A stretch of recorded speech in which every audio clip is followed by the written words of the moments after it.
So like everything we've done up to this point is still going to be very relevant, and we're going to be folding it into the stuff we'll be doing as we continue on.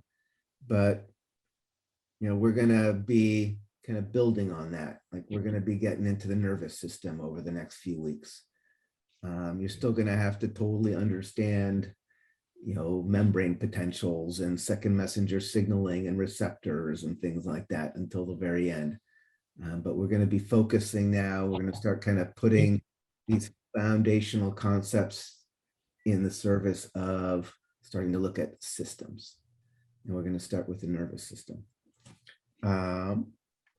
That being said, we still have a few little like tidbits to clean up. Remember I mentioned last week we were going to talk a little bit more about what exactly is the point of myelin to speed up an action potential. How does that happen? And also I wanted to spend a little bit of time looking more in depth at what are some of the common types of neurotransmitters and common receptor types that are often the targets of different kinds of pharmaceuticals. So it's worth understanding, recognizing the terminology and having a sense of how they fit into things. So that being said,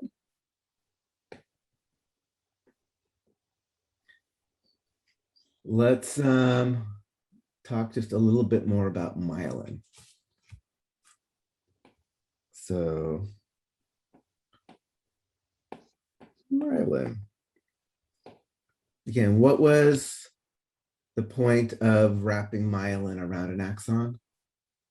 Increases the speed. It increases the speed of the transmission of the action potential, and by quite a bit. An unmyelinated axon to kind of give you a sense of how this works. Like, let's say this is some neuron, some axon.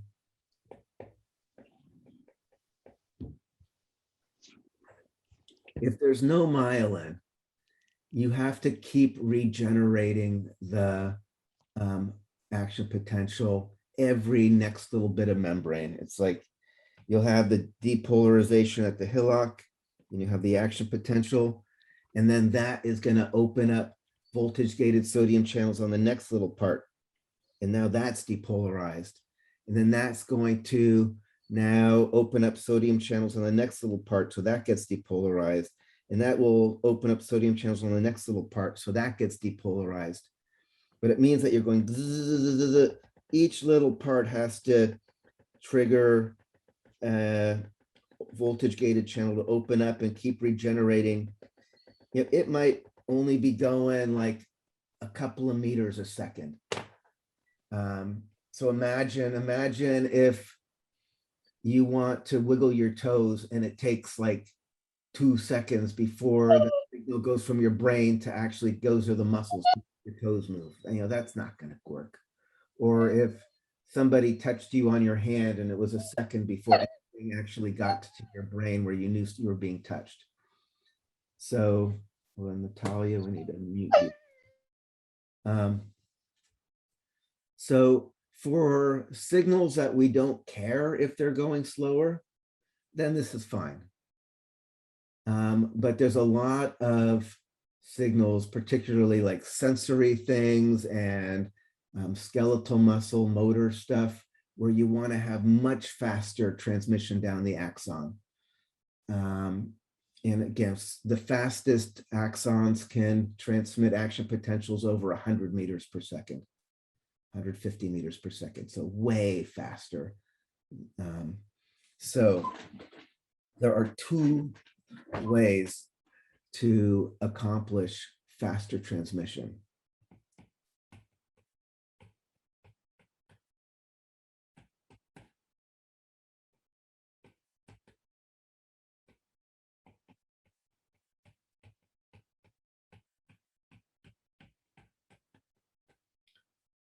One way is actually just by increasing the diameter of the axon.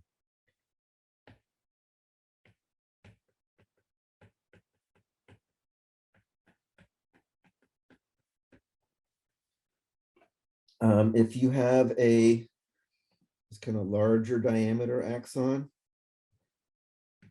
then the depolarization just spreads out farther and you don't have to regenerate it as often. And in fact, the way we know about the action potential, you probably, thinking like, oh, I'm talking, let's like, well, obviously it's just, we never got gold tablets from heaven saying like there are voltage gated sodium channels and voltage gated potassium channels that create an action potential. Someone had to figure that out somehow. The way they figured it out, it was in the 50s. These guys, Hodgkin and Huxley, they used what is called the squid giant axon. So like if you look at a squid, it's not a giant squid. It's like just a regular like squid that you'd eat for calamari and beer. But the squid has an axon that is really, really large diameter, like a millimeter in diameter. And that's how it gets the really fast transmission. So if you spook the squid and it goes and jets away from you, the signal to escape and jet away from you is because it's got these really large diameter axon going down. It's actually big enough that these guys, Hodgkin and Huxley, were able to physically manipulate it. They actually put it in a little dish. They could use a syringe and they could fill it with different ionic concentrations inside.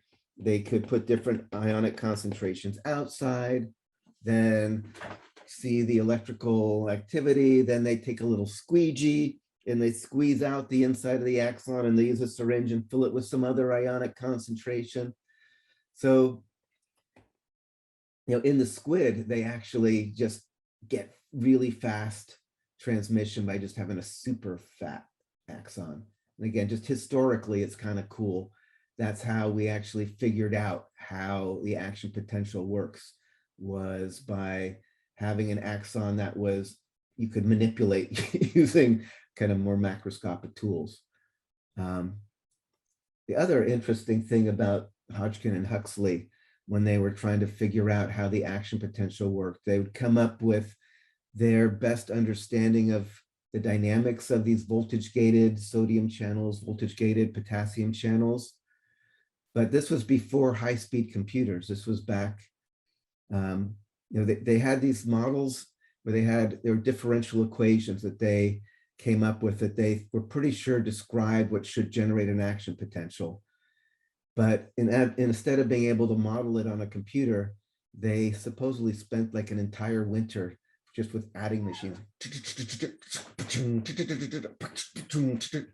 like just doing these calculations to see if their model actually reproduced the action potential that was actually being observed, and it did.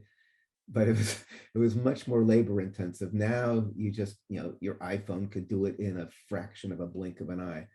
What they took like an entire season of cranking on mechanical adding machines to actually validate their model.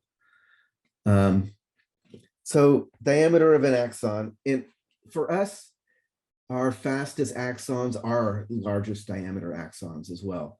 So in our neurons, we have axons that are smaller and ones that are fatter.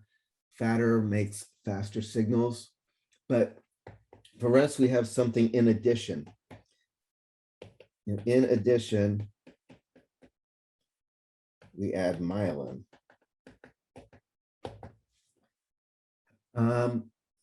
In myelin, the easiest way to think about myelin is kind of like an electrical installation.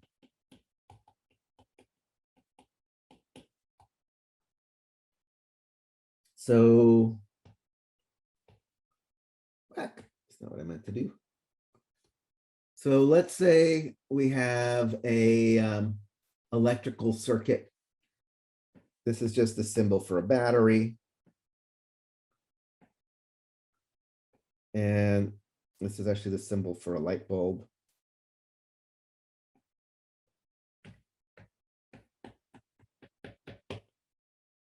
So if I have a battery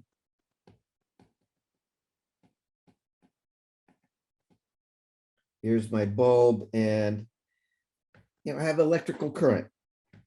In an electrical thing, it's the electrons. The electrons are flowing actually from the negative to the positive, but you have electrons flowing. They go through the filament, heat up the filament of the bulb. It gets hot, it glows. So everybody, this should sound, pretty familiar. You have an electric potential. There's a voltage difference between the two sides of the battery. So the charge wants to flow. It has to flow through the bulb.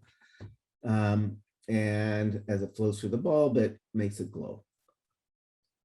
What happens if I take this and I put it in the bathtub? All of a sudden, this is sitting bathed in kind of salt water with like electrolytes and stuff. What's going to happen?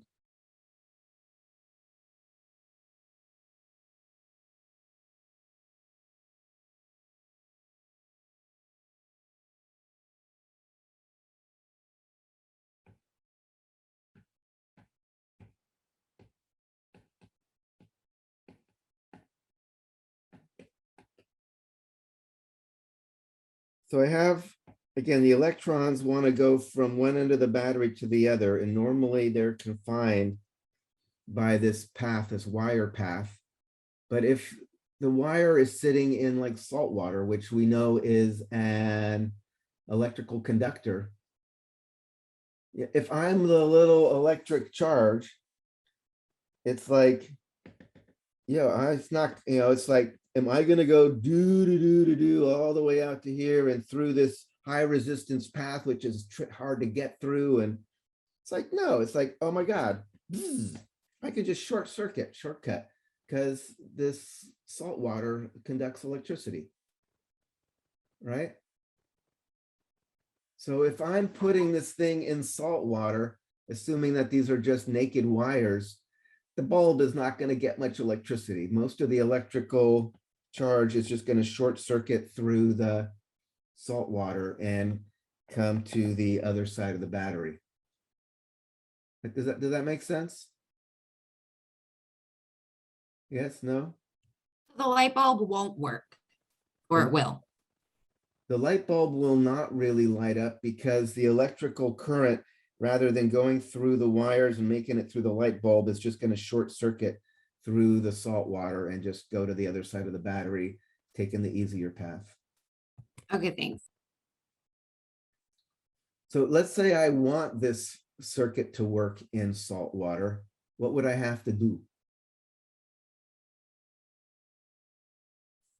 Insulate it?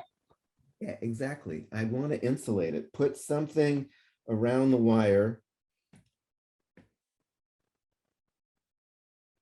that protects it from the salt water. So even though this is bathed in salt water, it doesn't matter because it's not providing a path for the electric current to flow, because there's that insulator, this thing that blocks the flow. So it keeps the electric current flowing within that confined path in the wire. Right, so does that make sense? That in this case, it might just be a plastic wrapping around the wire is going to make this work sitting in the salt water, because even though there's salt water around, the electric current doesn't have access to it to have a short circuit. Does that make sense? So Yeah. this is very much, kind of what's going on in your neurons. Like if we go and think about, here's my neuron, the axon.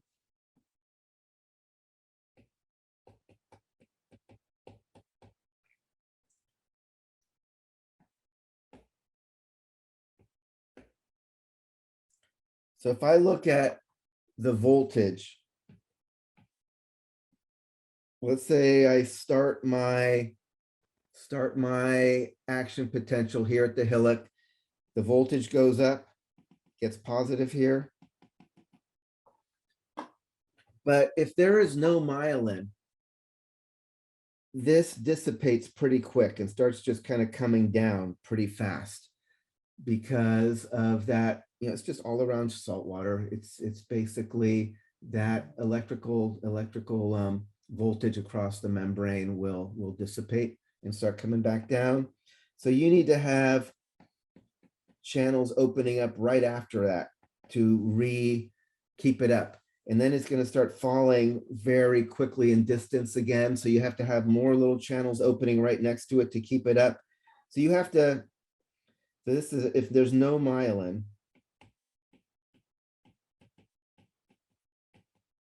whenever the membrane is depolarizing, that depolarization, that positive voltage fades away very quickly with distance because of that, basically that salt water around it. But if there is myelin, then you don't have the voltage drop off like that. Instead, maybe I'll use green.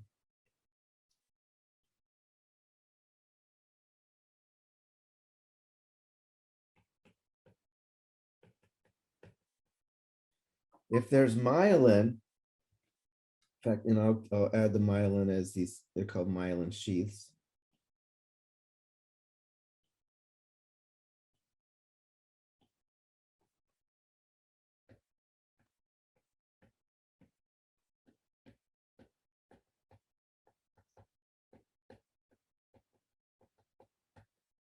These are basically insulation. They're made out of specialized cell membrane that wraps around, but they're basically kind of electrical insulation around the axon. If you have myelin, then the voltage goes up, but it doesn't drop off fast. It stays high, even though we're getting farther and farther down the axon. It does drop off a bit. So eventually you have to have points where you're regenerating it. So there are going to be these little sections, we call them nodes of Ranvier.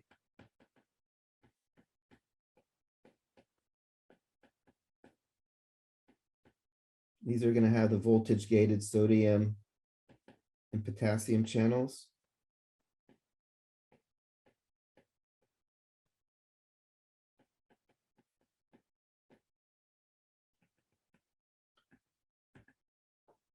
But basically at these nodes of Ranvier, that's where you're going to regenerate and you're going to bring this thing back up, boom.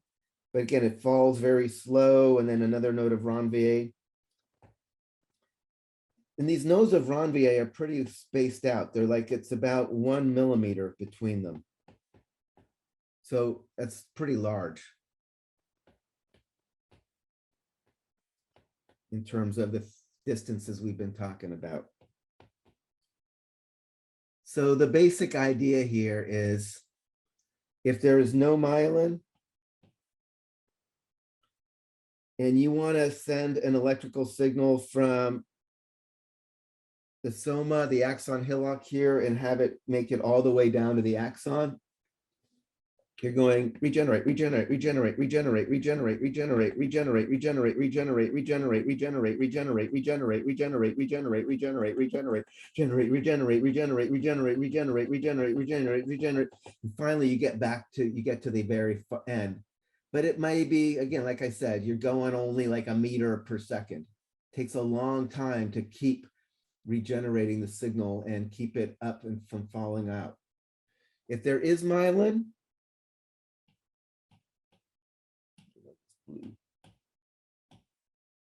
you're basically, it starts here, it goes boom, boom, boom, boom, you're done. And like I said, instead of 1 meter per second, you might be going 150 meters per second from one end of the axon to the other. Sometimes they call this saltatory conduction. Saltatory means jumping, because it's kind of like the depolarization jumps from node to node. It's here, then it's here, then it's here, then it's here. Rather than kind of continuously just at each little part regenerating it and keeping it moving. It's more like boom, boom, boom, boom, and you're done. Oh, I should say boom, boom, boom, boom, and you're done. You've made it to the other side. because the voltage does not drop off. So if I depolarize here, then that depolarization stays high enough to trigger the channels on this next node. And when this depolarizes, it stays depolarized at a high enough level to trigger the ones at the next node. So does that make sense? So what happens then if we have, oh, Natalia Baca has her hand up. Yeah, I have a question. So when you're looking at the myelin sheaths, would that be like a protein membrane?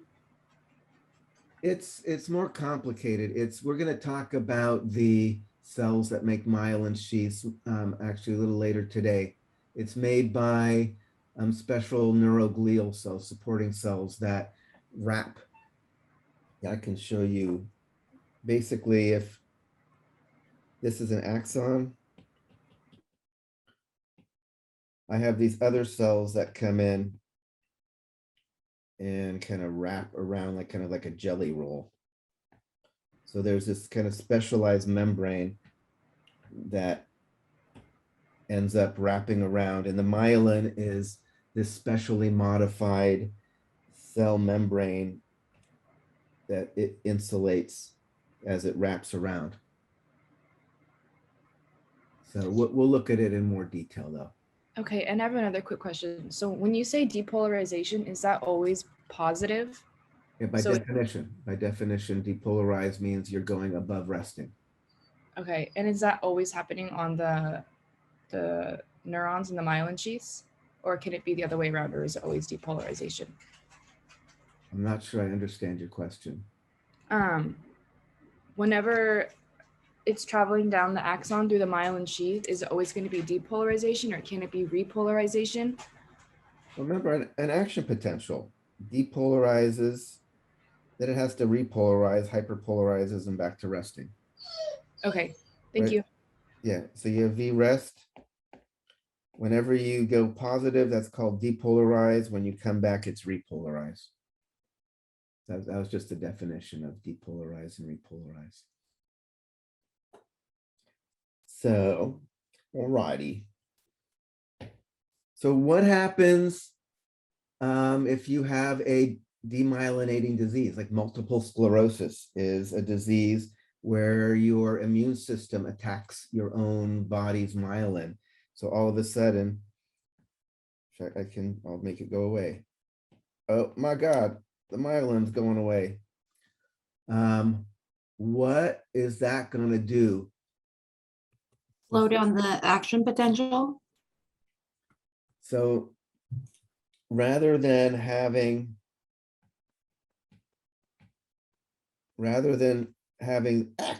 whoops, I just overdid it.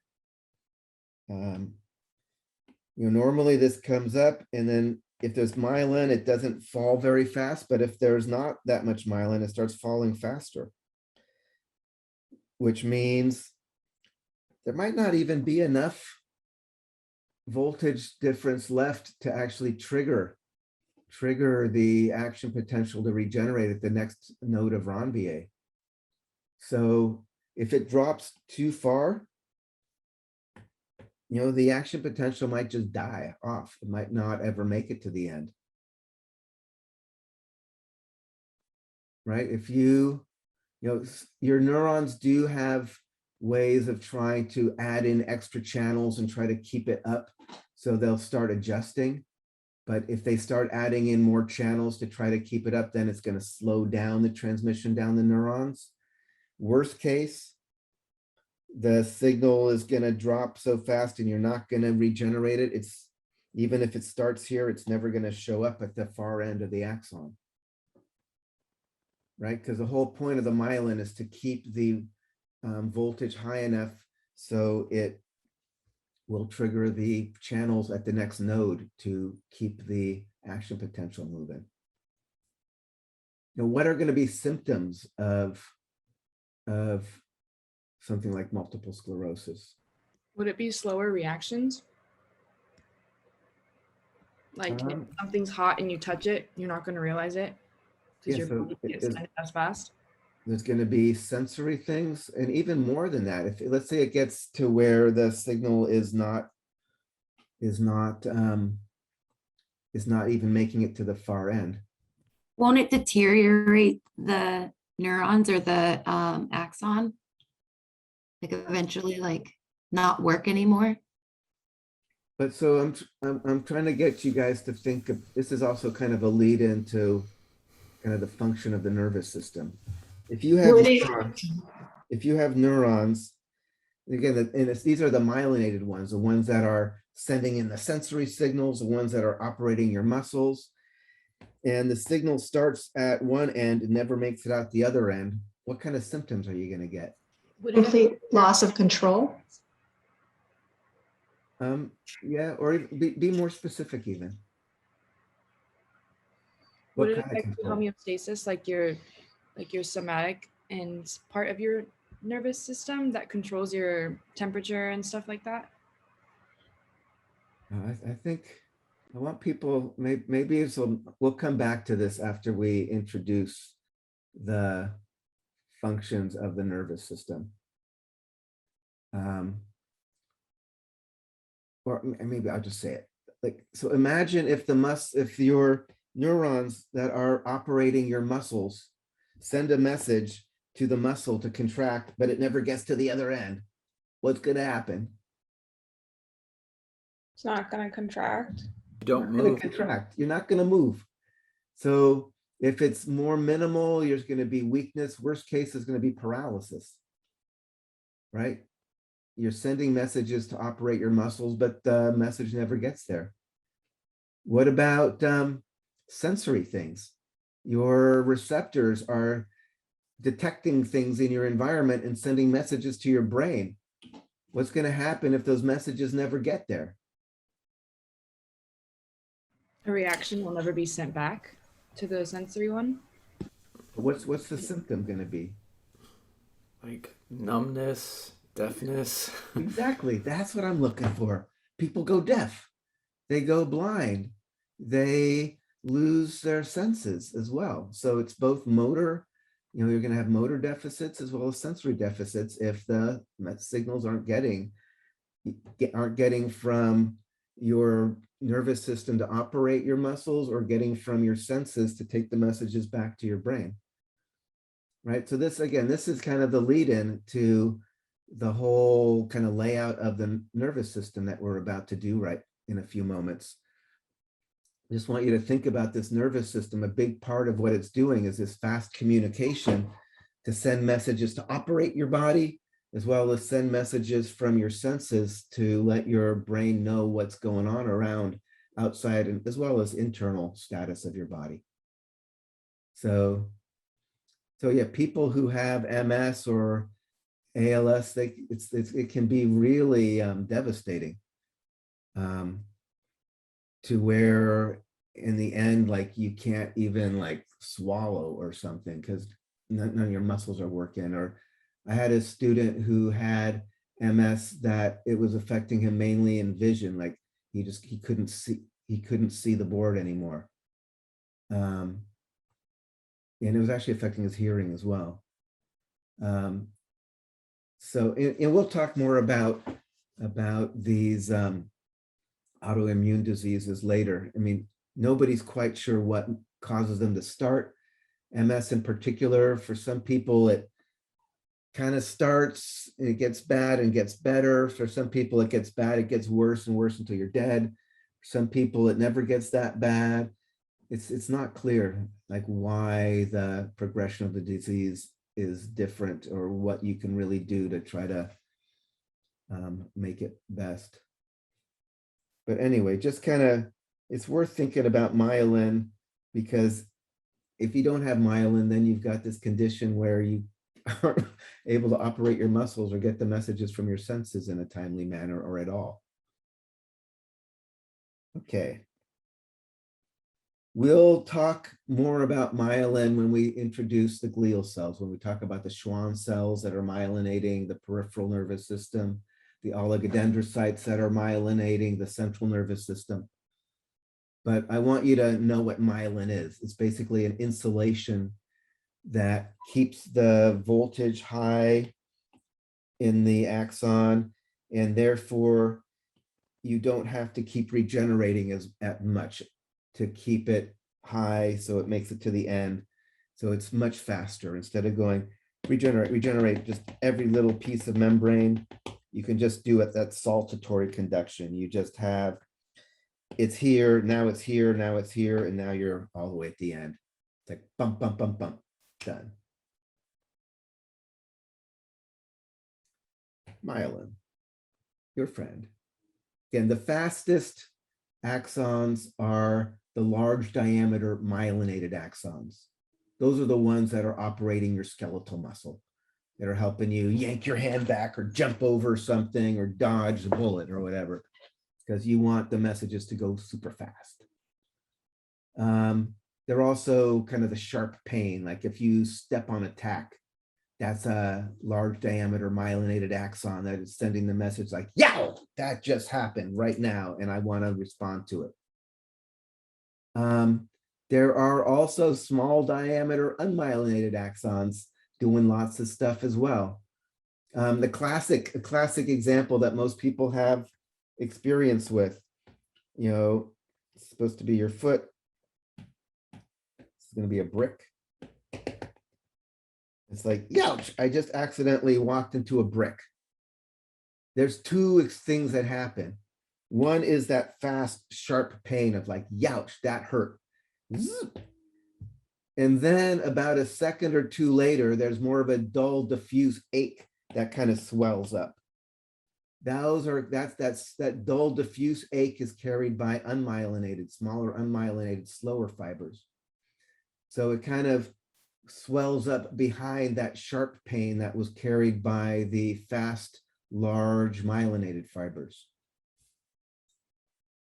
So, you know, depending on what circuit it is and how much it matters that the signal goes fast or slow, you know, you might use different types of axons. So just kind of putting that out there. There's a whole array of different nerve fibers, and they're used in different circuits in your body, depending on whether it's important that the message goes super fast or not, right? Because a big myelinated axon is a lot more to maintain and lots of extra cells to make the myelin and blah, blah, blah. So you don't want to have to go through all that trouble if there's no reason. It's like the over engineering. You know, you don't get your like Lamborghini to like just, you know, go drive your golf cart, you know, golf clubs around the golf course when you're going for a play a round or what, I don't know. Trying to like say like, you know, you only want to use the super fancy fast ones when there's a reason why it makes sense. Okay. Questions about myelin? All right, the other thing that I want to talk about to kind of finish up our more general stuff, we talked about neurotransmitters, is talk a little bit more about neurotransmitters.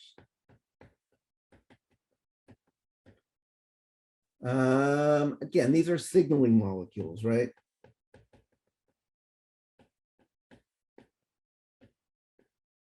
Ultimately, they're signaling molecules. You know, they are ligands that end up binding receptors on neurons and having some effect. At this point, there's like, I think over 50 known neurotransmitters. There are things, like I said, things that you might not even expect, like adenosine acts as a neurotransmitter in your brain. There are a few main classes that are worth knowing and a few main subtypes of the receptors for those neurotransmitters that are worth knowing. So I'm going to talk about that right now. So one neurotransmitter I've already mentioned that we're going to be seeing quite a bit of is acetylcholine.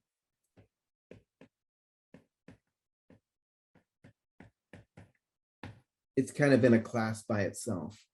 It usually gets abbreviated as ACH. The adjective for things having to do with acetylcholine is cholinergic.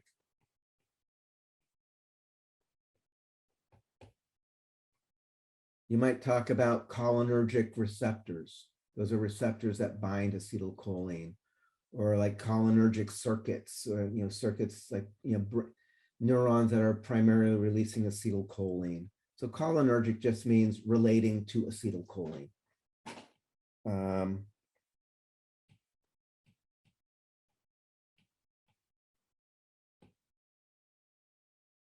It's used in all sorts of places. It's used in the central nervous system. It's used in the peripheral nervous system to activate your muscles. So we'll see it in lots of contexts. It doesn't just have one job. There are two main classes of receptors, cholinergic receptors, that you need to know about. I've mentioned them both, but I'll mention them more formally right now.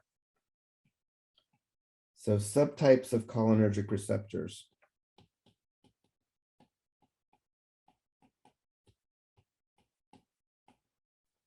There's going to be the nicotinic cholinergic receptor and the muscarinic. Let's spell that right.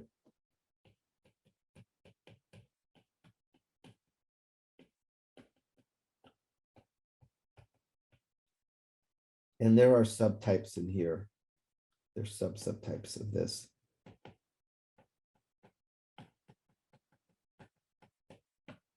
But don't worry about that right now. In both cases, they bind acetylcholine. We know that because they're cholinergic receptors. This other word, this is how we distinguish the subtypes based on exogenous ligands that bind only one or the other. You can kind of guess what exogenous ligand will bind a nicotinic cholinergic receptor. Nicotine. Nicotine, exactly. It's why, these cholinergic circuits in your brain are actually involved with attention and things like that. It's like taking a drag off of a tobacco will bring nicotine into your brain, which binds these cholinergic receptors, can focus you. It's why people like to smoke, because it binds these receptors and kind of amplifies these attentional circuits. Muscarinic cholinergic receptors, instead of binding nicotine in the lab, they'll bind muscarin. Muscarin is something that actually, Amanita muscaria, you've probably, if you've ever watched Bambi or something, or you're just hiking around, if you're lucky, when you're hiking around, you'll see these beautiful mushrooms. They're big, they have red caps with little white stars on them, Amanita muscaria. One of the components of Amanita muscaria is muscarin, and muscarin will bind these muscarinic cholinergic receptors. That's how they get their name. The reason, a big difference, we've mentioned, what is the big difference between muscarinic and cholinergic receptors? You said that nicotinic receptors are pretty straightforward. It's direct signaling. Yes, and these are muscarinic direct. or second passenger Yeah, so mediated. nicotinic receptors are directly gated, and they're always excitatory.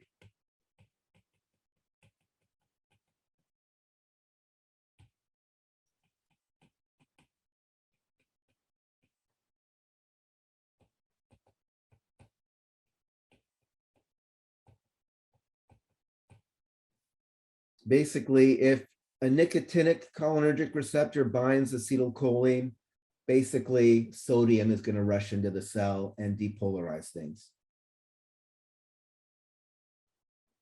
Muscarinic, on the other hand, these use second messenger pathways.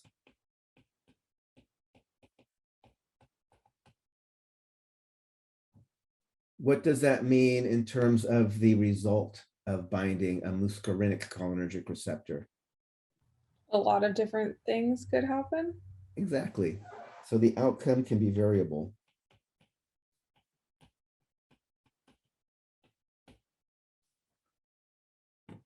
Just because something is binding acetylcholine using a muscarinic receptor, we don't know. It might be excitatory or it might be inhibitory because it depends on what the second messenger pathway looks like further downstream. So when we end up looking at the different branches of the efferent nervous system, we'll see like somatic neurons, the ones that operate your skeletal muscles, use nicotinic receptors, which means if you send a message down a somatic motor neuron, you always know that the skeletal muscle is going to contract. It's always excitatory. In the autonomic nervous system, though, you're using the muscarinic ones. So you can send a message down you can release acetylcholine at smooth muscle, the involuntary muscle.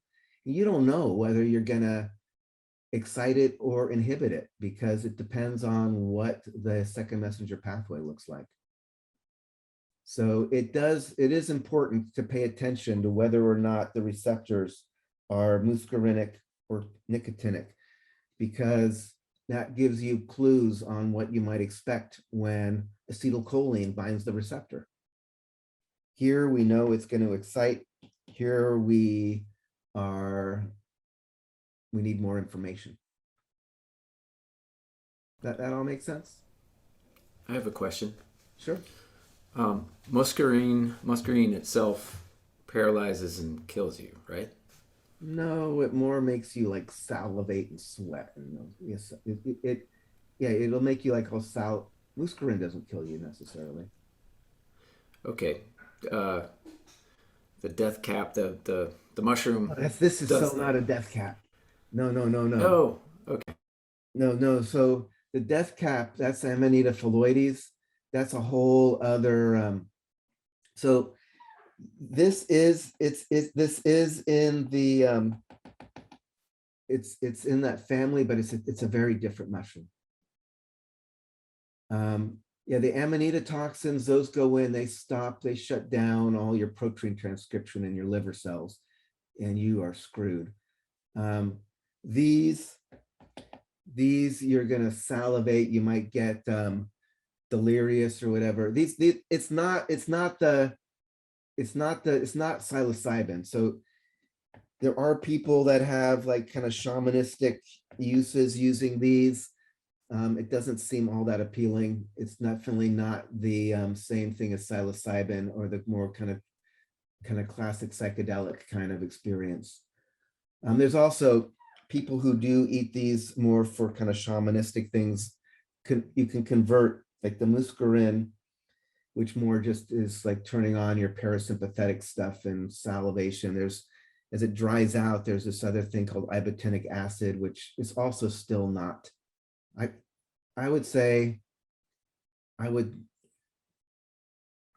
never, I know that there are people who find these fascinating, that there's been up in like Scandinavia, there's been a tradition of using them kind of more, kind of shamanistic practices, but I have to say nothing I've ever seen or heard from any more first-person accounts makes them seem all that appealing at all.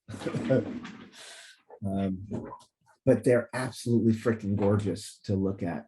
So I would say you should definitely seek them out just to kind of admire them. So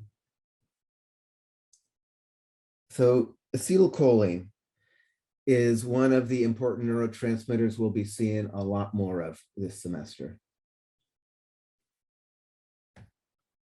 More neurotransmitters.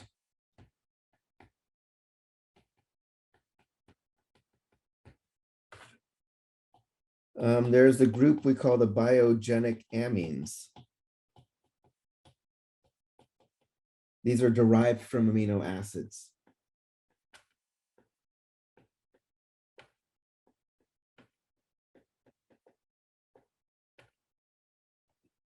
So for instance, like serotonin, we've talked about in your test, we saw two versions of biogenic amines. We saw serotonin, which came from tryptophan. We saw dopamine, which came from tyrosine. Those are examples of these biogenic amines. So we can talk about, there's the catecholamines. These are types of biogenic, right? Yeah, these are subtypes of biogenic amines. Catecholamines, these are from tyrosine. This includes dopamine.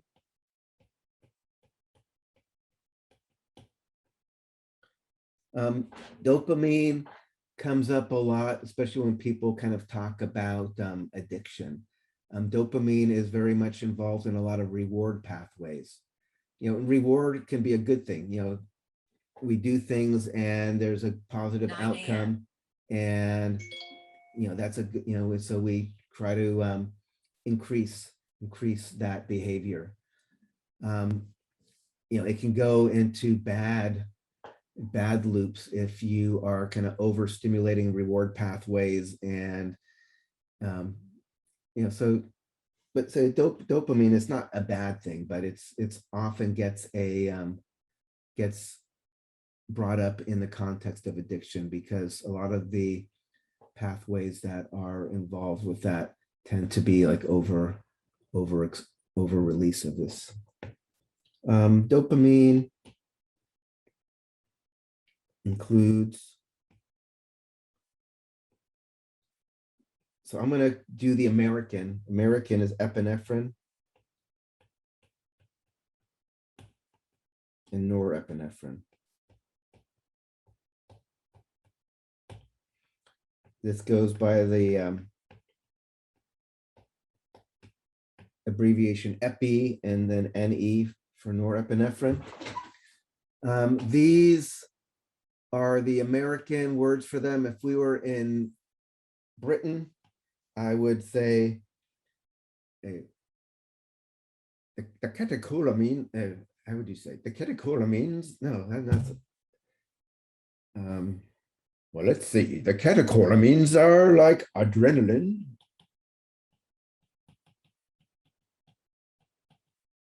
and noradrenaline.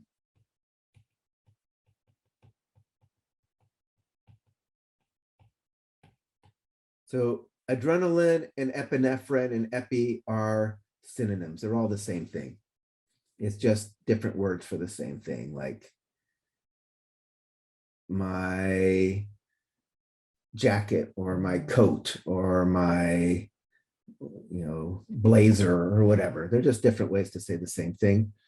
I like the word adrenaline because, you know, it's released by the adrenal glands. And plus it just, people have more of a gut sense for it. Both epinephrine and norepinephrine tend to have similar functions. The difference is epinephrine tends to be more of what we call a hormone.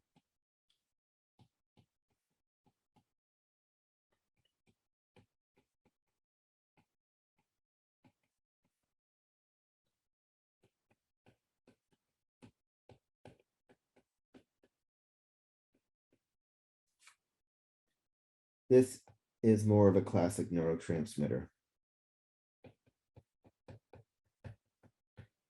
But they often have the same receptor, or a receptor that binds epinephrine will also bind norepinephrine. So like, for instance, your heart rate will speed up if you puff norepinephrine at the right synapses, but those same receptors, if you just have adrenaline dumped into your bloodstream during an adrenaline rush from your adrenal gland, that epinephrine that's flowing through your body from that will also bind the same receptors to speed up your heart. So hormone is kind of more of like a blanket activation, like every receptor in your body, every cell in your body that has that receptor is going to get the message, as opposed to neurotransmitters, which are released at specific synapses by a particular axon to a particular like target. The adjective is adrenergic. Just like we had cholinergic was the adjective for things that had to do with acetylcholine, things that have to do with epinephrine or norepinephrine are called adrenergic. It's another reason why it's kind of a drag that they're not called adrenaline, because the adjective is adrenergic, but then we say it's norepinephrine.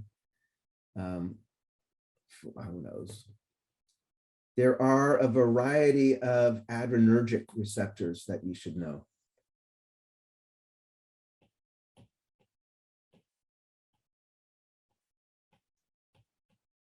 Oops.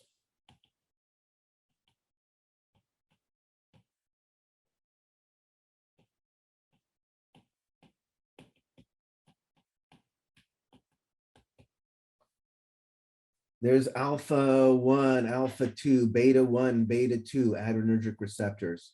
There's actually even a few more. They tend to be localized on different parts of different organs.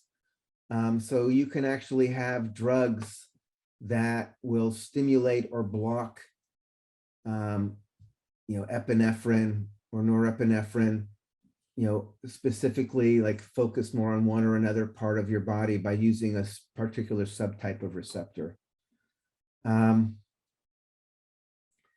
You've probably heard of like beta blockers. Like when you think of a beta blocker, why do people take beta blockers? Is it heart health, like cardiovascular health? It's going to help kind of keep your blood pressure down. It keeps your heart rate down. And that's because a beta blocker is a beta adrenergic antagonist.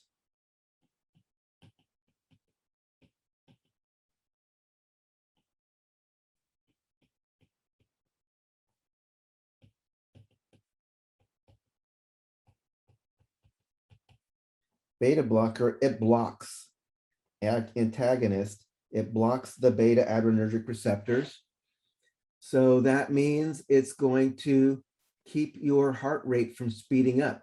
There might be adrenaline in your body, but those beta adrenergic receptors, which are on the heart, are being blocked by the beta blocker drugs. So it keeps the heart rate down, keep your blood pressure down.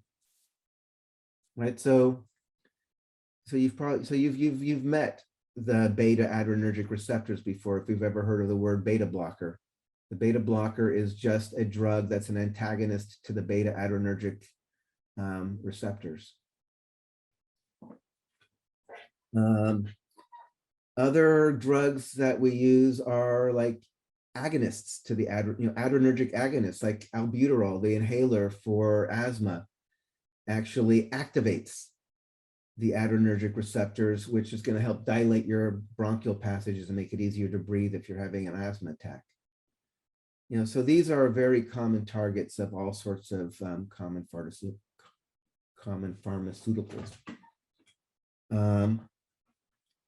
I should mention, what's the time? I'll do this just so you realize that the way things hook up or what a receptor is doing isn't always, or can sometimes be counterintuitive. So you might think if you have an adrenergic agonist that it's going in general, the adrenergic stuff is the stuff that activates adrenaline, speeds up your heart, makes everything kind of, makes things a little more ready for action. So in general, when you stimulate, if you shoot somebody up with adrenaline, most people have some gut sense what that means to have an adrenaline rush. But it turns out that there is a particular kind of adrenergic agonist which can do the opposite. And that's because, I'll show you here.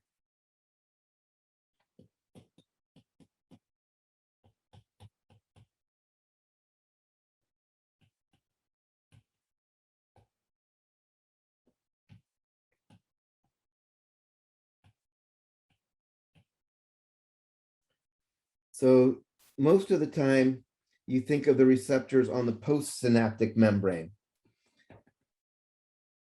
But it turns out some of these are actually on the presynaptic membrane to help moderate the amount of neurotransmitter that's being released.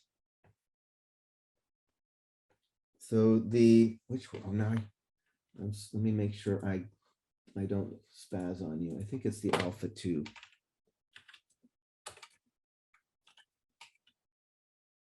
Let me double check. Yeah.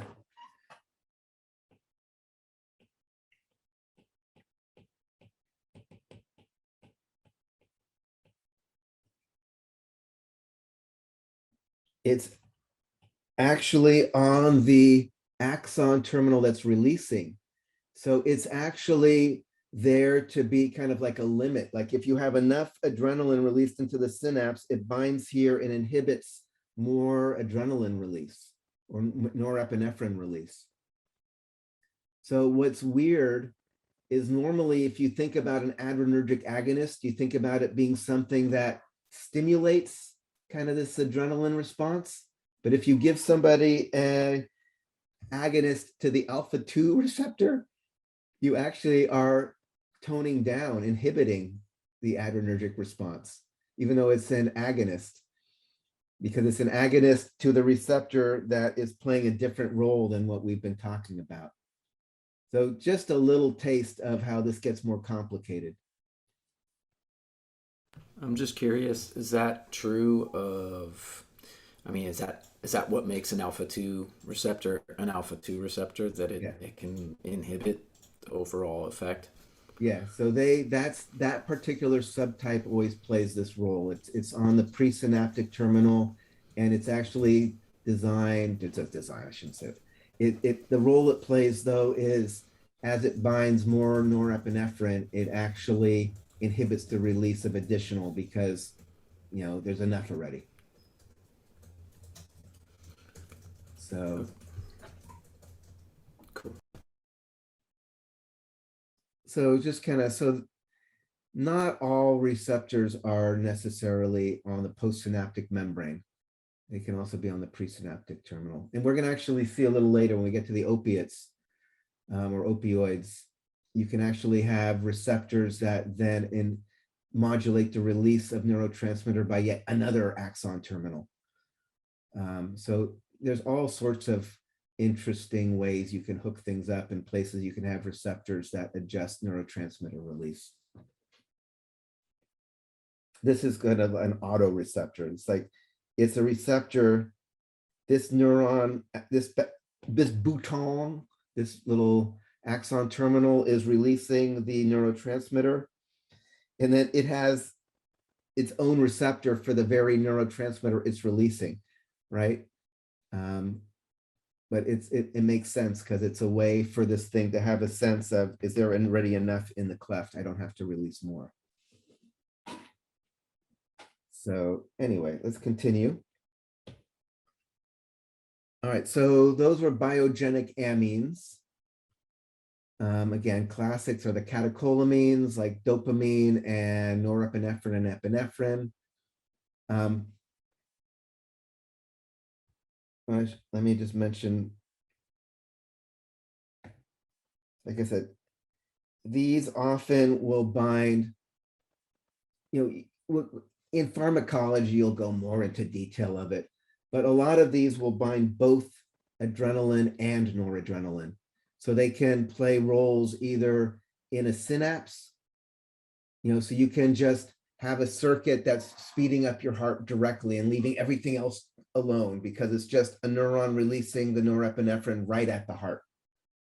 Or it can also play a role when there's an adrenaline dump into your body, in which case your heart's going to speed up because the receptors are seeing the adrenaline, but then everything else part of your adrenaline response is also turning on because everything that has an adrenergic receptor is going to get stimulated. Does that make sense? So these receptors, a lot of the important ones will bind both adrenaline and noradrenaline, also known as norepinephrine and epinephrine. All right. That's going to be like one of the interesting things that's different about when we get to the sympathetic nervous system compared to the parasympathetic nervous system. Like there's not a similar way there where you can just turn on all the acetylcholine stuff all at once but you can, by doing an adrenaline dump, kind of turn on all the adrenergic stuff all at once by just dumping it into the bloodstream, and it'll just bind to the receptors wherever they're found in the body. Okay, continuing. There are some, so this is neurotransmitters continued.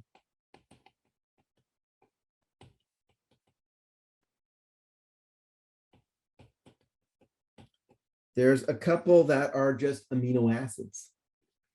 One is GABA. It's gamma, gamma aminobutyric acid.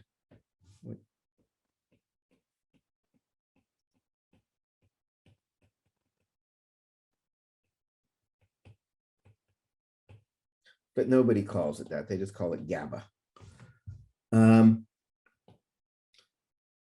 This is one of the primary inhibitory neurotransmitters. So this opens chloride channels.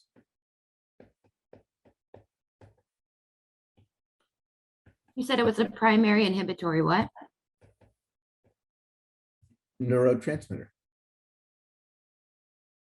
Right, because it's if a GABA receptor binds GABA, it typically opens chloride channels. What happens when you let chloride into a cell? It repolarizes it. Yeah, the voltage is going to go down. If the voltage is going down, that's taking it away from threshold. The more chloride comes in, even the farther away from threshold, the harder it is going to be to excite this little thing, right? Remember the whole thing you had like V rest, you know, if minus 70 is typically minus 55 was that threshold. But in reality, things keep kind of moving up and down. But if they hit threshold, that's when an action potential happens.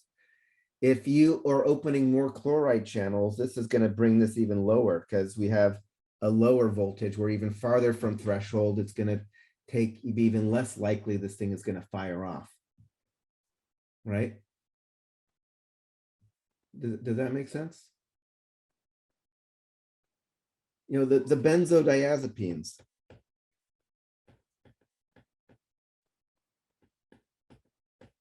People just call them like the benzos. These are like, you know, Valium, Xanax, Lorat. So this is what is it? Ativan. Most people have heard of these things. Is Yeah. this another type of the amino acids, or is this just other information you're giving us? Like you said, GABA is one of the amino acids, Right. transmitters. Now is benzodiazepine another example, or does this go under GABA? So benzodiazepines are a class of drugs that people get prescribed. And Well, it's under the amino acids? Or no? This is going to be related, right? But it's not another example, like you're giving GABA, right? No, we're still talking about GABA. Okay, this is under GABA. So benzos are actually a type of GABA? No. Yeah, how about let me finish this and then see if you still have questions, then ask. I think it'll I'm trying to make figure sense. out how to take my notes, right? So, We're on the topic of GABA. okay. So GABA is an important neurotransmitter. It binds its receptors, which then open chloride channels, which ends up being inhibitory. There are drugs that you can take called benzodiazepines. And most people know, hold on, adorable but distracting. All right, we got her going. Benzos are drugs. Why? What happens if you take? In fact, here we can say, like Nicole, what happens if someone takes a bunch of Xanax or Valium? It lowers their anxiety, relaxes them. Yeah, exactly. So let's talk about why that might make sense. It makes sense because the benzos bind on the receptors for GABA.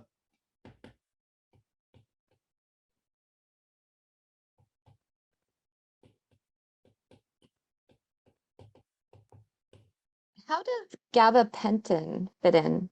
It's different. We'll talk about that Okay. later.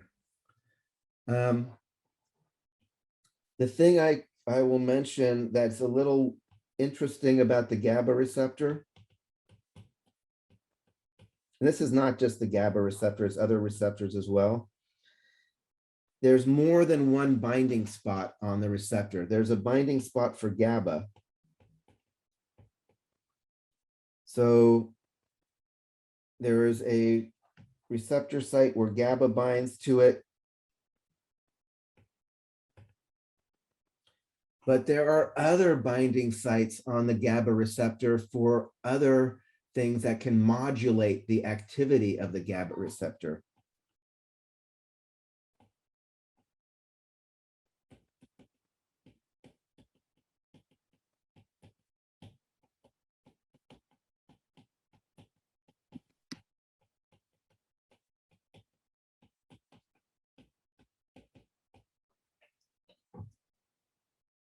This is where the benzo docks. This is like Xanax or whatever. So the Xanax isn't necessarily like an agonist for GABA in that it doesn't just pretend to be GABA and dock into the same binding site. Instead, it binds at this modulating site on the GABA receptor. And if it binds, will cause channels to stay open longer than they would have.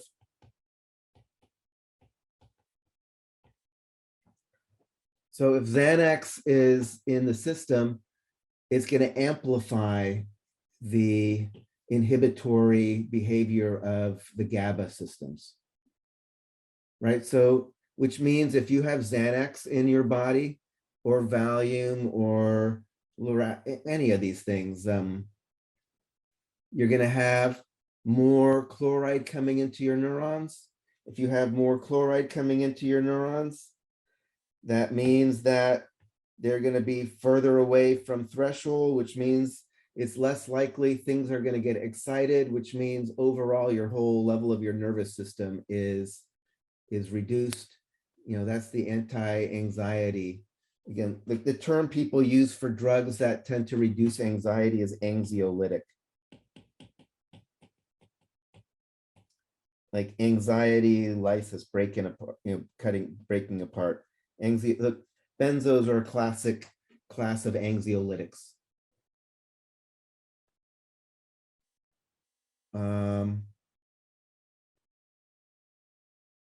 Alcohol works at the GABA receptors as well. Can I ask a quick question? Uh-huh. So would you consider when opening the chloride channels, would you consider that like a hyperpolarization of the cell, or it's just lower? Yeah, you could say, you could say hyperpolarized, sure. Okay. Yeah, because it's pulling you further away from threshold. Or a greater inhibitory postsynaptic potential or whatever. So benzos. Real quick. Uh-huh. Sorry, what word would you use then? It's not a GABA agonist or an antagonist. It's a modulator. What's the word? I'd say like a modulator, maybe. It adjusts the function of the receptor but it doesn't actually bind the active site for the neurotransmitter. So for it to have any effect, you still need GABA. It Yeah, just but alters it. there's lots of that happening anyway. So it's, you know, that's it's constantly, yeah. If you block your GABA receptors, you're basically going to go, you're going to just go into a seizure because you're constantly having to tone things down and inhibit things. So now back to, so Nicole was worrying about amino acids in notes. So GABA, everything we've been talking about is GABA. GABA is one of the amino acids that's an important neurotransmitter. And I talked about just, you know, bringing in this kind of clinical aspect of, you know, these GABA receptors are the targets of, you know, this really popular class of drugs and common class of drugs that are the benzos.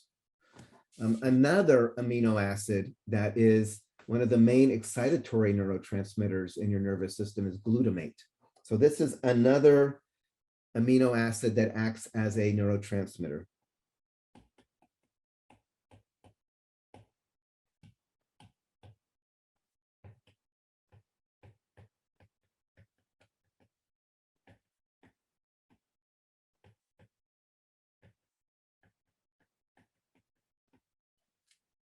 So this is used all over the place to send positive messages along. There are two main kinds of channel receptors, and you should know them because they also are the targets of common drugs. NMDA receptor. So again, NMDA, this is just how they distinguish this thing. N-methyl D-aspartate, you don't need to know that. You can just think of it as an NMDA receptor. There's AMPA receptors.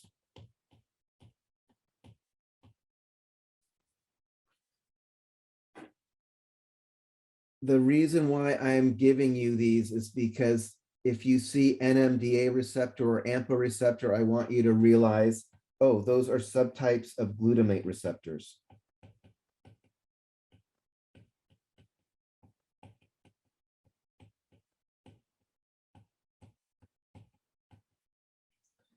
So for instance, an anesthetic that gets a lot of press recently, both just as a club drug and as an antidepressant, is ketamine. You know, ketamine is an NMDA antagonist.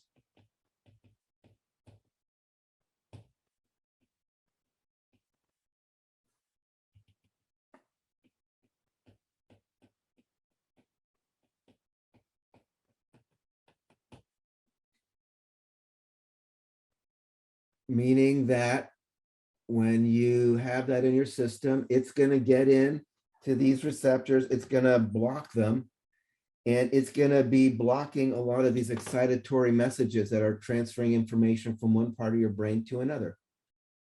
You know, that's why it's used as an anesthetic. It kind of turns off, or, you know, people who, you know, take slightly sub-anesthetic doses and go into the K-hole, they don't even know they have a body anymore. All the messages coming in from, you know, all of their sensory things that would tell them that they're a human are gone, and they're just kind of a floating consciousness.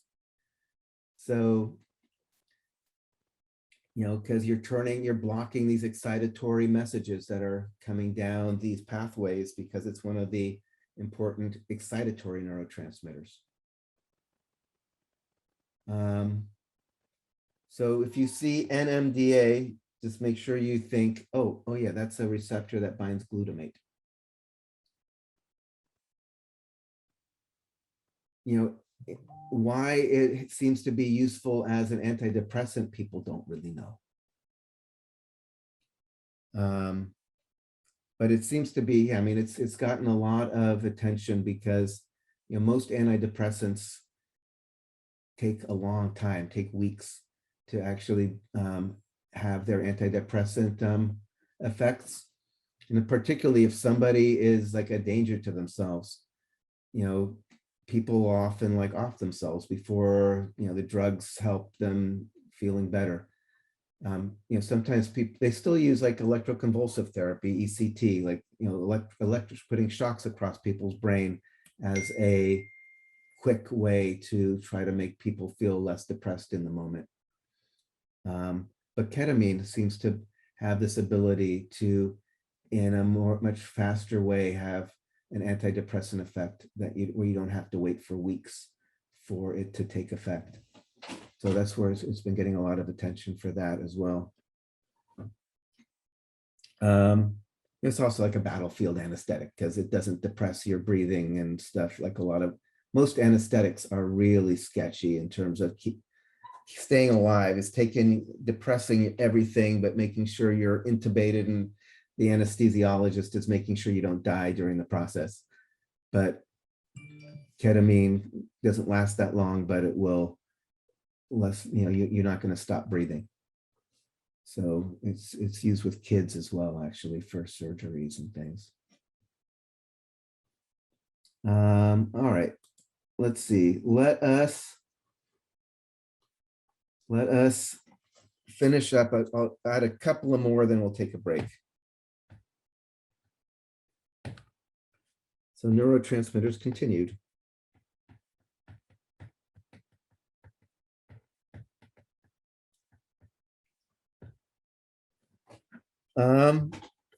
Peptides. So peptides, just a small chain of amino acids, maybe seven or eight amino acids. A lot of the opioids are peptides.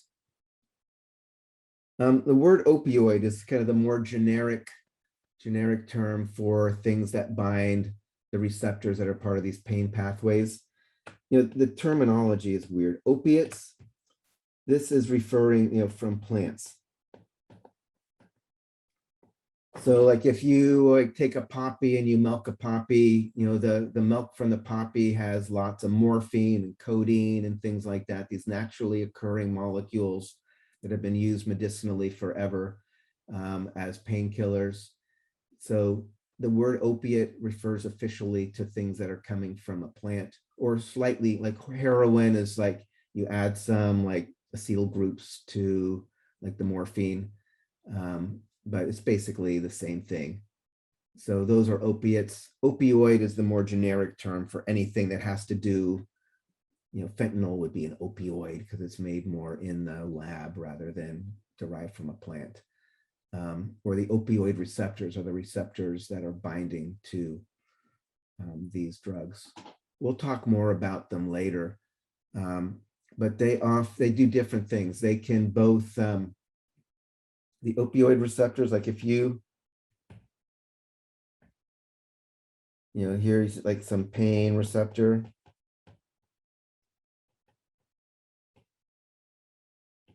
Ouch. Sends this message up to the brain. So normally the message would go to here, then there'd be some synapse. Actually, I did this backward. Let me draw this a little different. Here's the cell body. So here's the second neuron. So here's this neuron from the receptor. Here's some synapse where the message continues up towards the brain.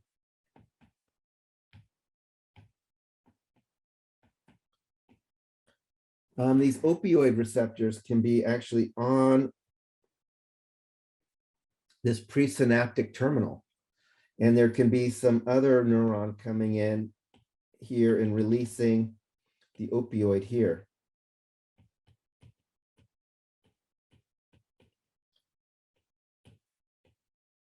And it inhibits this from releasing its neurotransmitter to continue the message up to the brain. So the opioid released here and inhibits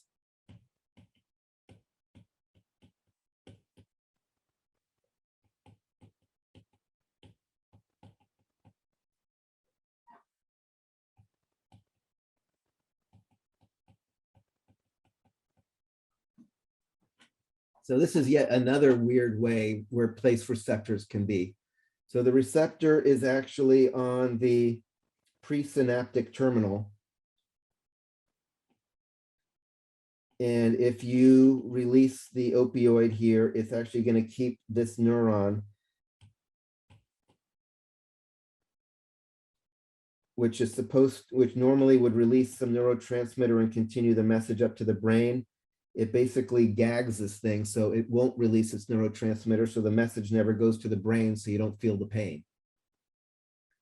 So one of the things these opioid receptors are doing is literally stopping the pain message from ever getting to the brain. I mean, the other thing they do is there are also a lot of central receptors for these. So in addition to not feeling the pain as much, you also don't care about feeling the pain as much. So part of the reason these drugs are so addictive is that they have the central effect of like not caring. It's like, oh, sure, my arm just got sawed off into a power saw, but whatever. It's all good. It's all good. So there are central effects as well, but this I always think is really fascinating that they actually just stop the actual relay of the pain message from the receptor up to the brain in the first place, in addition to the central effects of not caring as much about what's going on. So there's a variety of different ones we'll talk about, but they mediate a lot of pain signals.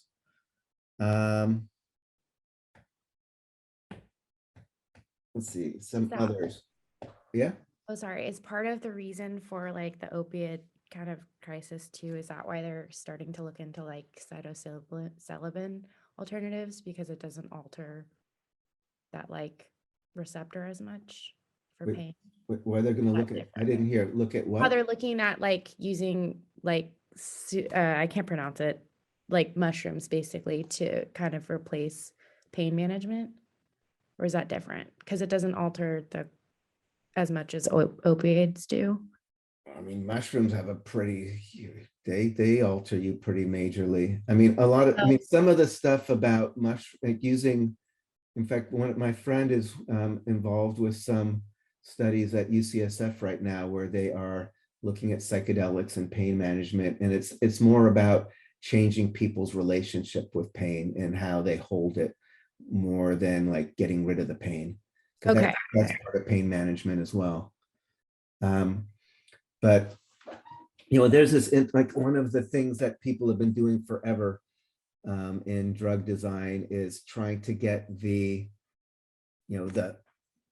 thing they want from the drug without having any of the parts that are kind of fun or feel good, which in general, it doesn't work. They've been trying to do that with opiates, with cannabis, with amphetamine, with almost any kind of drug. They try to let's try to make it purely doing one thing, but not have the stuff that might make it attractive for abuse.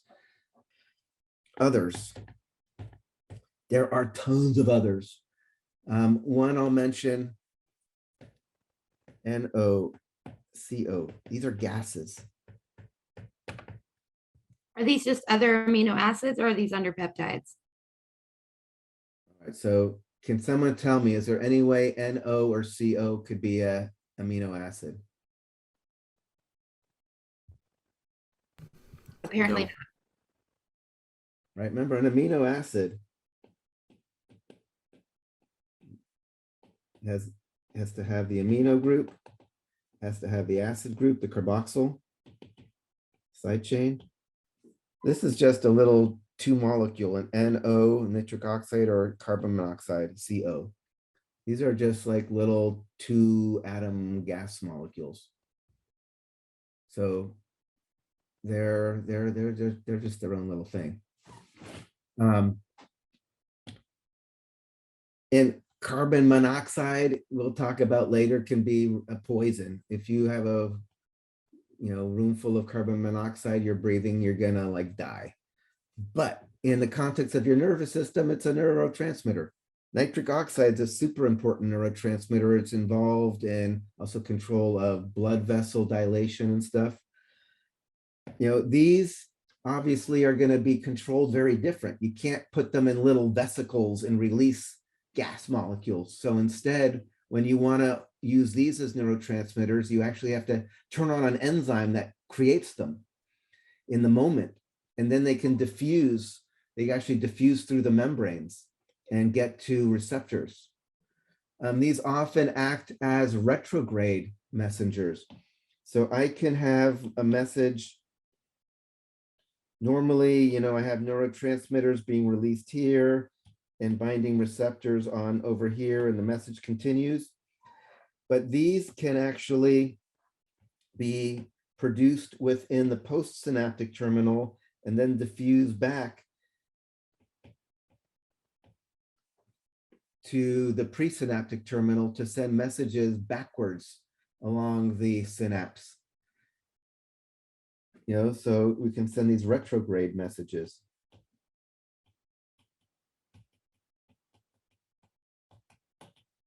Again, just giving you more, just little tidbits of how complicated the reality gets. One, it's a gas that you have to make on demand as you need it by turning on some enzyme. And not only that, it's drifting backwards and talking to the place that is actually normally you think the message is coming from. So just giving you more, you don't need to know much more detail, but you know, I think it is useful to see this as get a deeper sense of how complex these circuits can become. You know, and lots more.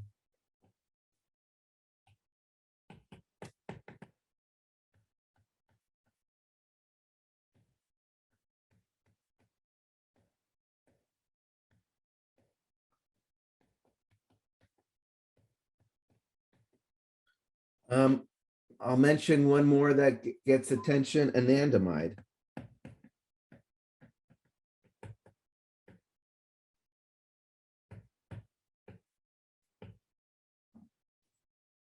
You know, and just to give you a sense of the kind of process of science, when I first started teaching this class, when people like wonder, like, how come you get high? You know, you're smoking a joint. How come you get stoned? You know, there's, you know, people knew THC is this kind of active component in cannabis that gets you stoned, but why did it make you stoned? This is lipophilic. So people thought, oh, maybe it just kind of gets into the membrane, and once it's in the membrane, it keeps the other channels from operating the same way, and it has its effect in the neurons because it just kind of gets in the membrane and messes with other stuff. That was like when I first started teaching this class back in, it's like the 90s. They thought that maybe it works just by getting in the membrane and messing with stuff. And some anesthetics do seem to work that way. Then there was this lab in Israel that found, like, oh my God, no, there's actually receptors that it's binding to. And they call them the cannabinoid receptors.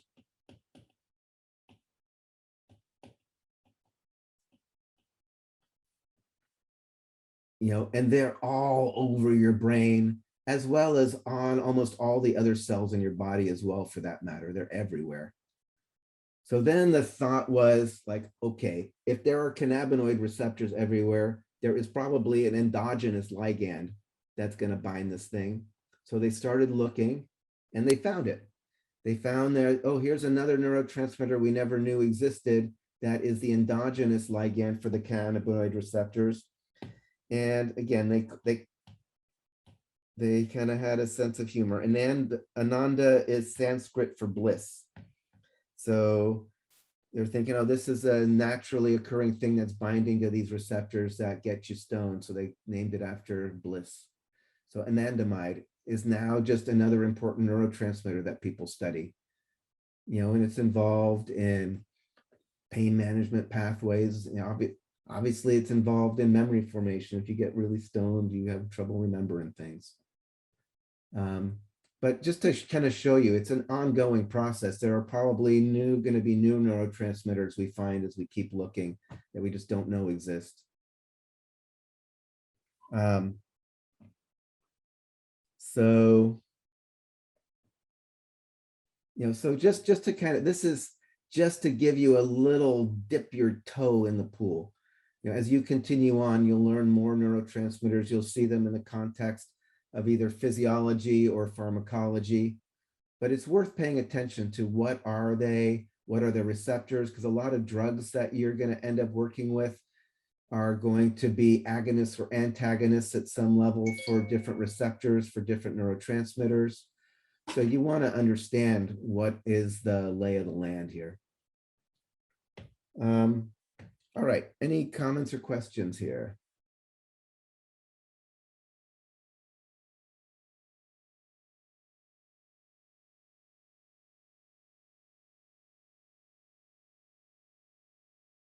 What I'm going to do right now is just kind of introduce the nervous system.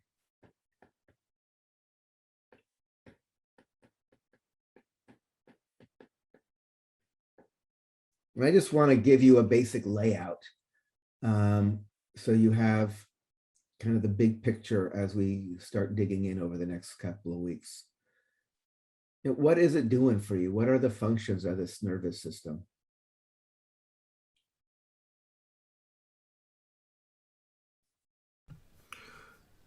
Sensory input. Yeah, a big part is sensory input. So we call it sensory division.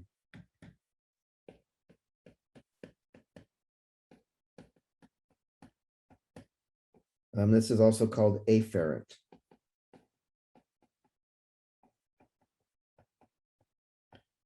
Afferent or sensory are synonyms. So this is going to be all these different receptors that are getting information, and this is both external and internal.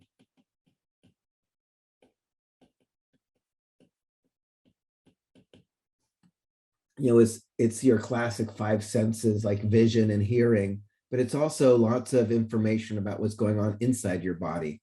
What's your temperature? What's your pH? What's your blood glucose? How stretched out are your muscles? What's the position of your joints? Things like that.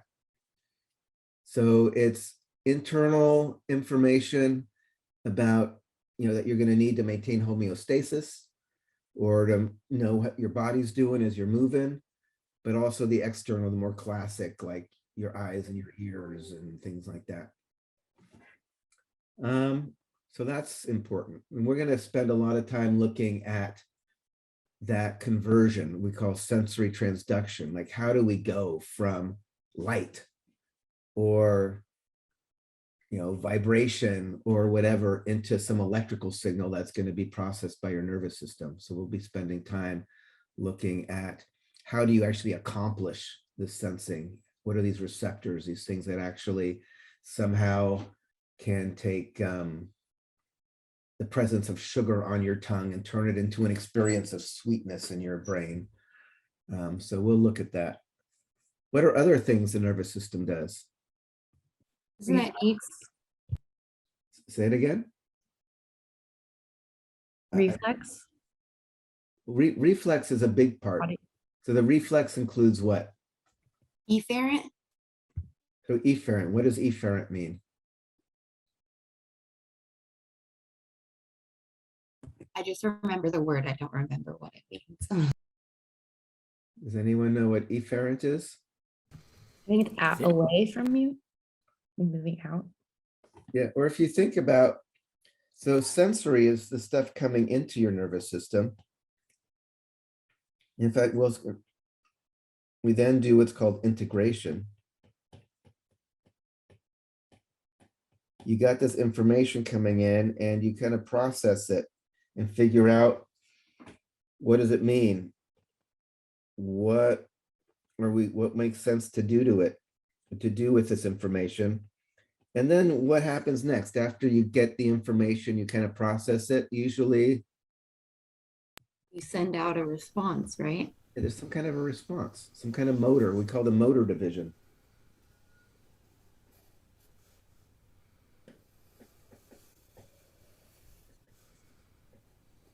And this is also known as efferent. Efferent just means motor.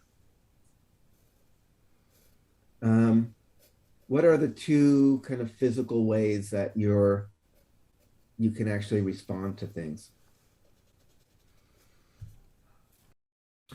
You can move a muscle, or you can release something from a gland. Right. So those are the two main ways. So this is like, muscles. It might be skeletal muscle, like you're gonna wiggle your fingers and play a tune on the keyboard, or it might be smooth muscle where the light's brighter and your pupil will constrict. So it can be voluntary or involuntary, but some kind of muscle moves something in your body, or you can trigger some glandular secretion. Maybe you're going to sweat, or maybe salivate, or maybe release some hormone into your bloodstream that accomplishes some goal. So, the effectors, the things that we can actually do, trigger with our nervous system, are usually either triggering some muscle to contract or some gland to secrete.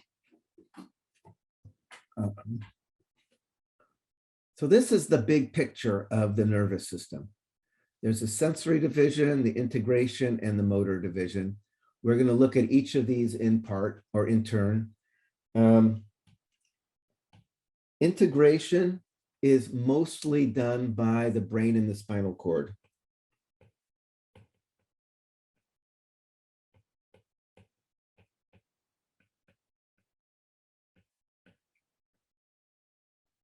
And collectively, we call that the central nervous system.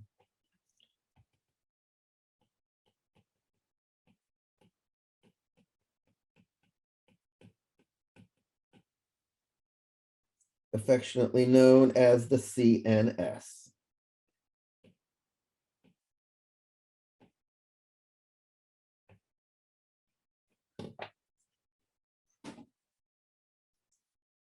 We'll spend a lot of time looking at the brain and the spinal cord as well, and seeing what's going on there.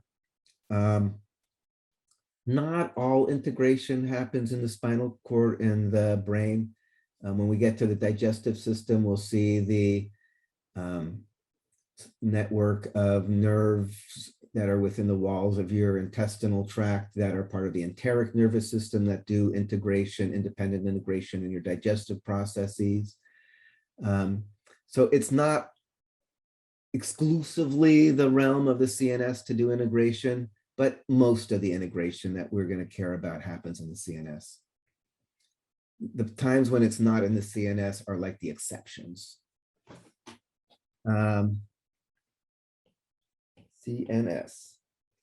The other parts that we call the sensory and motor, collectively, we call these the peripheral nervous system.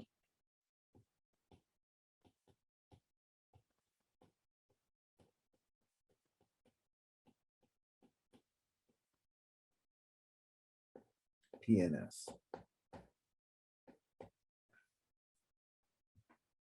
We're going to see anatomically, physiologically, there's actually some big differences, like what kind of supporting cells you find in the PNS versus the CNS are different. So it's going to make a difference. We'll see, PNS is basically everything that's kind of like outside of the brain and spinal cord.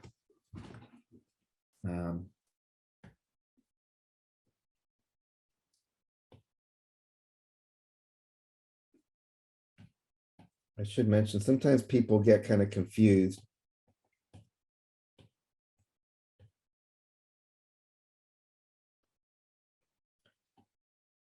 So let's say this is their brain and spinal cord, and you have some neuron.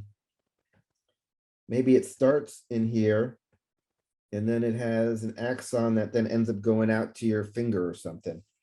And you're like, what is that, in the CNS or is that in the PNS? It's both.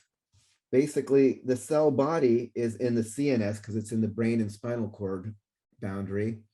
But this axon that's leaving, that's now going to be a nerve that's part of the PNS because it's outside of the brain and spinal cord. So PNS is everything not brain spinal cord.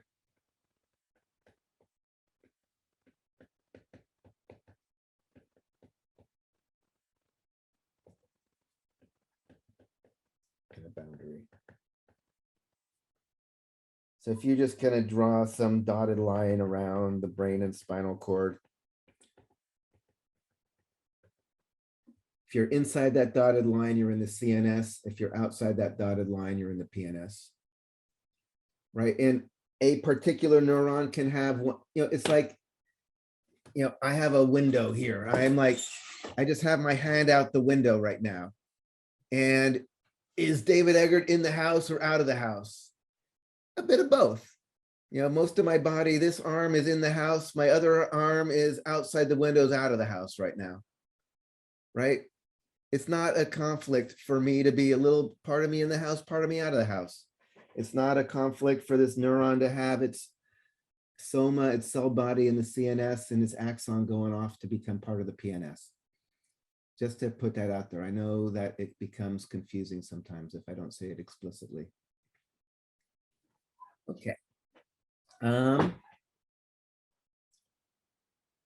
PNS, we can subdivide into a few more subdivisions just to make our life easier as we get deeper.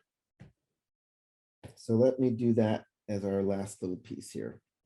So we have CNS and PNS as the first two divisions. CNS is just going to be brain and spinal cord. Done. We're done. We're going to look at them all in much more detail, but that's what we care about right now. PNS is going to be sensory and motor. Like I mentioned, sensory is both kind of internal and external. We'll talk about interoreceptors, kind of, again, measuring internal parameters in your body, how stretched out is your muscle, or what is your blood glucose, or this or that, as well as external receptors for like vision and hearing. Motor actually is going to have some more subdivisions. Motor can be somatic or autonomic. Oops.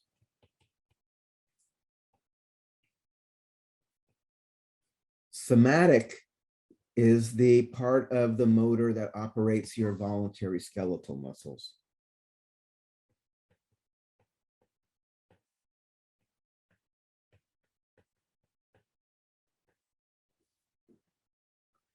So again, you're gonna pet your cat, or you're going to, I don't know, kick a ball or whatever. You're operating the voluntary skeletal muscles, and that is going to be mediated by this somatic division of the PNS, somatic motor. Autonomic, it means self-governing, kind of automatic. This is more the involuntary. It's usually smooth muscle and glands.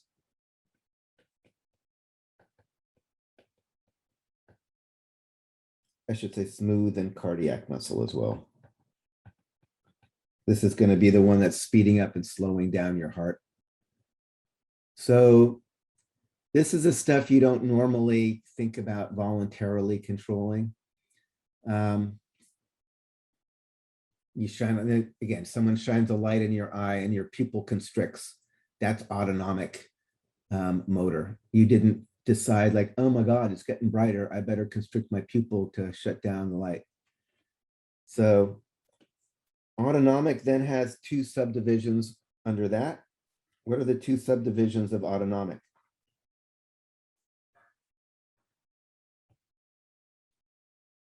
Sympathetic and parasympathetic. This, I know you've seen this in Bio 110 before.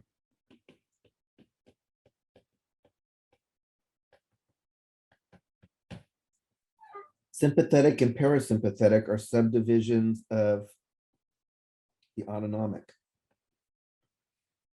And, you know, the classic way to think about sympathetic, the fight or flight.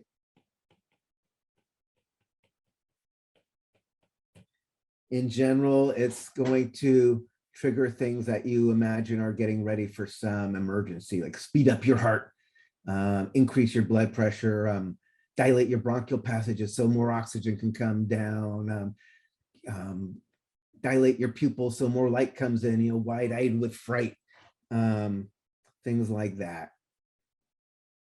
Parasympathetic is the one that people often like, you know, remember as the rest and digest.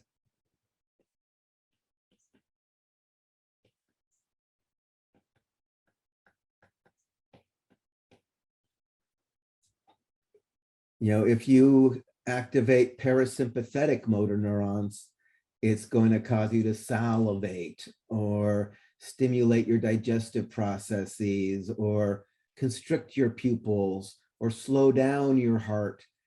So it's the thing that kind of more promotes homeostasis and healing rather than get you ready for danger.